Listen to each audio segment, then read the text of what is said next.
17வது விதேசம் நாதன் கோவில் என்கின்ற நந்திபுர விண்ணகரம். இதுவும் கும்பகோணத்துக்கிட்டே இருக்கக்கூடியது விதேசம்.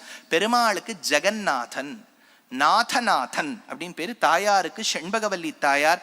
மகாலட்சுமி இங்கு இருந்து பெருமாளை விட்டு அகலக்கூடாதுன்னு தவம் செய்த ஊர் விண்ணகரம், நந்திபுர விண்ணகரம். இந்த க்ஷேத்திரத்துக்கே சம்பகாரண்ய க்ஷேத்திரம்னு பேர். சம்பக புஷ்பங்கள் நிறைந்த ஊர். இங்கேருந்தே கொஞ்சம் தூரத்துல மன்னார்குடி இருக்கு இல்லையா, அதுவும் சம்பகாரண்யம் தான். சம்பகம் நிறைந்த ஊர் சம்பகாரண்யம். இங்க நந்தி என்னாச்சு, இதுல ஒரு அழகான ஒரு கதை என்னன்னா, நந்தி ஏதோ பெருமாளை பார்க்கணுங்கிறதுக்காக காரிய வைகுண்டத்துக்கு வந்திருக்கார். வர வழியில ஜெய விஜயாள் தடுத்திருக்கா. இவர் பாவம் முன்னாடி நம்ம உபன்யாசத்தை கேட்டு அந்த சனத்குமாராளுடைய சரித்திரத்தை கேட்டதில்லை.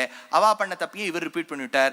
உள்ள போனோன்னு I have visa on arrival இருக்கு, நான் இந்த கிரீன் கார்டு வச்சுட்டு இருக்கேன், ஆக்கும் நான் இந்த வீசா ஆஹா ஓஹோன்னார். உடனே ஜெய விஜயாளுக்கு கோபம் வந்தது.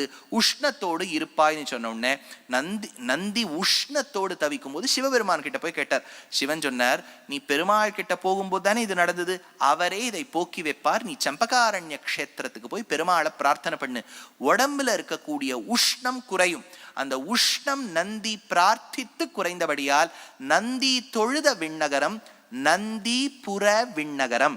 இன்னைக்கும் நீங்க கர்ப்பகிரகத்துல போனீங்கன்னா ரைட் ஹேண்ட் சைடு வால்ல நந்தி எழுந்தருளி இருப்பார். ரொம்ப ஆச்சரியம் இல்லையா? அந்த நந்தி என்பவர் இப்போ சிவபெருமான் கோவில்ல நந்தி பார்க்கறது ஒன்றும் வினோதம் இல்லை, ஏன்னா அவருக்கு வாகனம். பெருமாள் கோவில்ல நந்தி இருப்பார். அப்படியே இருப்பாரோ இல்ல திருமண் போட்டுட்டு இருப்போம். நந்தி நல்ல திருமணோட காட்சி கொடுப்பார். தம்பியோடு தாம் ஒருவர் தன் துணைவி காதல் துணையாக முன்னாள் வெம்பி ஏறி கானகம் உலாவும் அவர் தாம் இனிதுமேவும் நகர்த்தான் கொம்பு குதிகொண்டு குயில் கூவ மயில் ஆளும் எழில் ஆர் புறவு சேர் நம்பி உரைகின்ற நகர் நந்திபுர விண்ணகரம் நன்னு மனமே. நந்திபுர விண்ணகரம் இது ஸ்ரீமத் பரமஹம்ச இத்தியாதி வானமாமலை மட்டத்தின் கீழே இருக்கக்கூடிய கோவில். ரொம்ப அழகான எம்பெருமான்.